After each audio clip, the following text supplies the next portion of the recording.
So what really is FastAPI? FastAPI is just a modern framework that you can use to build fast and efficient Python APIs. It makes use of Python 3 due to the fact that it has Python typings. I'll show you a little bit more about that in the demo when we get to it. A little bit of history about where this framework came from.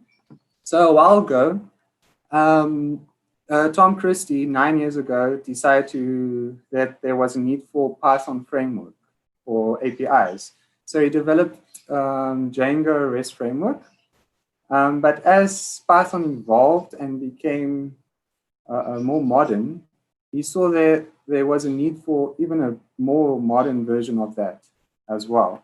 So he decided to start the development on API Star.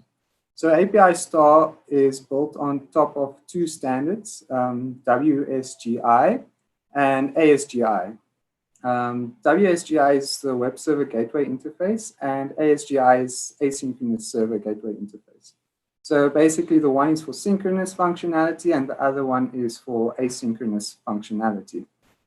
But due to the complexities that arise from trying to build a framework that has both of these standards, he decided to actually scrap that idea and start over on a new framework called Starletter, which is completely based on ASGI. But you can still do synchronous functionality. We'll come to that as well. So Starletter is actually the backbone of FastAPI. And with the help of another framework called Hug, which actually gives FastAPI its syntax in building up an API. I'll demonstrate to you how that looks. With the combination of those two frameworks, we now have FastAPI by Sebastian Ramirez. A bit more facts about it. It's very fast, almost as fast as Node.js and Go. It's fast to go, fewer bugs, but that depends on the developer, of course. And there's also automatic validation that takes place, thanks to Pydantic. More on that in the demo. The security and authorization is a tad easier, but it's still security, so it's still hard. And it's used by companies such as Microsoft and Netflix. Now, let's take it over to a quick demo. Let's just make sure.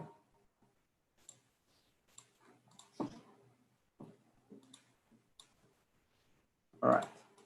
So first of all, due to the fact that it's only on Python 3, I just check your Python version and make sure it's there. Let's install it. Make sure that we have the Python, the FastAPI module installed.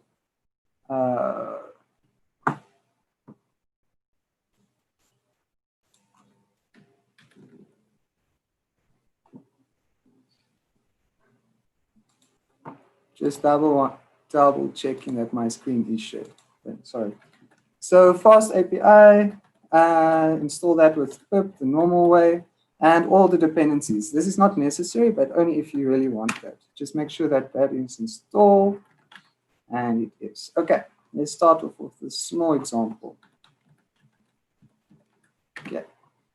So first things first, import it, FastAPI. So from there, import FastAPI, and then define an entry point for where for your application or your API. So you can call it anything. So let's call it anything, but in small cases.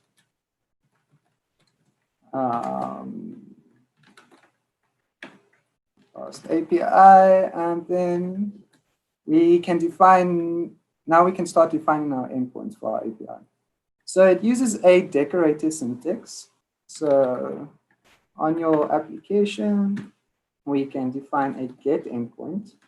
Okay. I'm just going to define it on the root for now.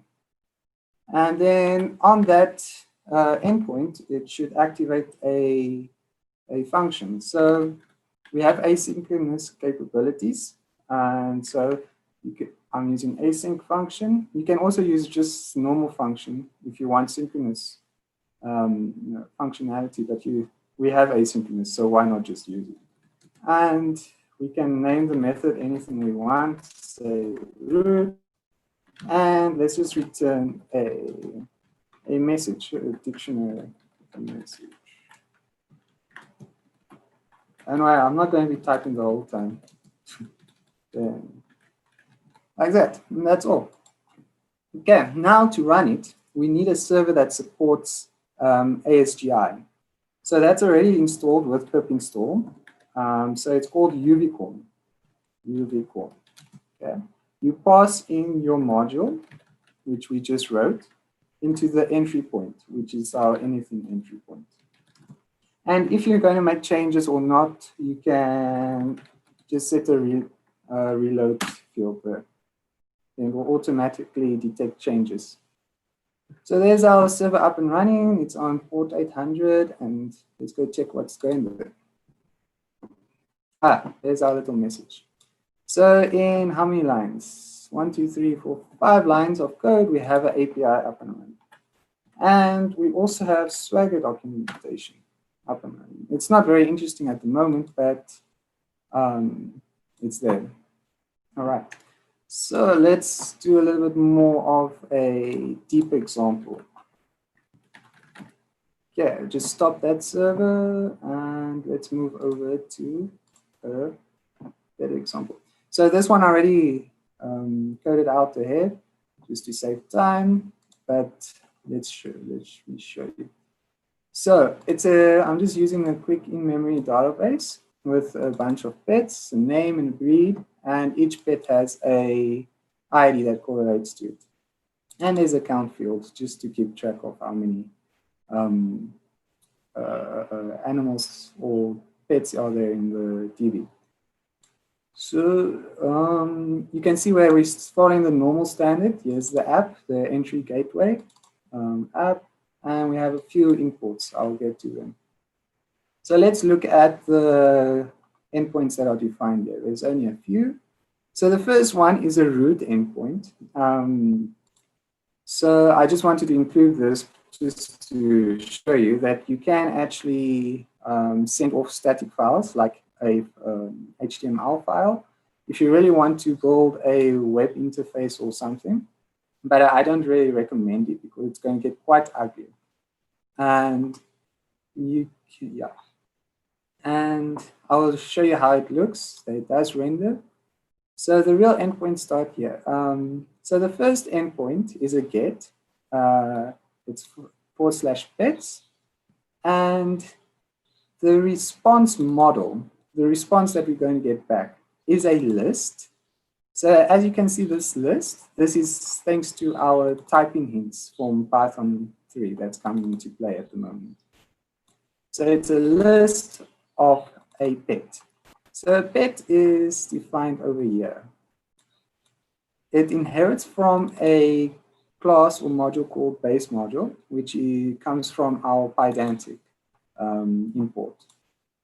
So what Pydantic, if you can remember from the presentation, it brings validation, automatic validation for us, and a few extra other things. So our pet will have a name and a breed. There are both types of string, and this is just a bit of extraness for our automatic docs that were generated. So you will have an example name of Magnus and example breed of French Bulldog. All right, where was I? Okay. So another line here that the database that gets set here, this is a form of dependency injection that's happening. So this will only be ran at runtime. And what happens is that, so this will get all the pets for us. So I'm just returning a list of all the pets. And that will be mapped to our response model that we defined over there. So that's that. I'll demo them now. So now we have another one, a response model of just a pet. and it accepts a path parameter of a pet ID. Take note that this path parameter is an integer, and I'll show you how the validation actually plays out there. It has our database, and here I've included an HTTP exception. So if that ID is not in our database, raise this exception and say the ID is not found, whilst just return the pet. So we have a post example. So in this case, we still have a response model of pet, but we overriding the default status code, which is 200 to 201. And as you can see here, we are accepting a pet in the body of the response. So that's where this is coming from. And yeah, that's all. We increment the count in the database and add a new pet. And then return the pet we just added. And that's all we do. And then this is a simple little endpoint just to get the total amount of animals or pets in the database that returns a type response model of count right over there. So it just has a field and it's a count. And that's that. So let me show you how this plays out.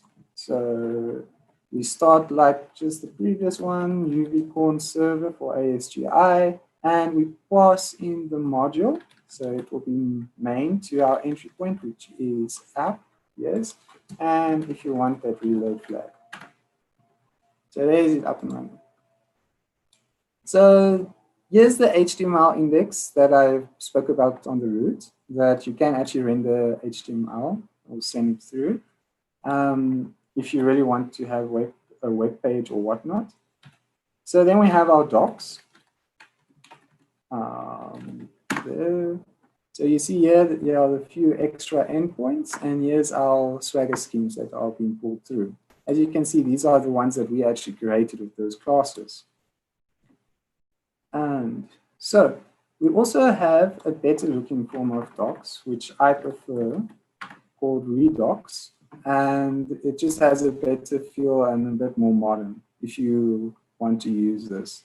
Unluckily, you can't interact that nicely with it or send requests. So let's test our endpoints out. So here we can try out or get all our pets from the database. And there's the ones right there that came, all the pets that were in our in-memory database are there. Cool. So now we can check and add a pet. So here comes the example into play. If I can go back, you see here's the examples that we set, and here they are now right in the front for a pet. So we can add a pet, we can add magnets to our database, add it, response code 201, and there's added. We can also check if they were added, let's check, and there's magnets in our list. And then we can get a pet by ID, and one, execute, returns, there's our pet. The pet that we just added is there, should be there. Yes, there's magnets. Okay, and then we can just get the total count if we really need it. So the total count of animals was 3. So let me quickly go over to Postman and show you some of the validation, automatic validation that occurs. So here's the endpoint on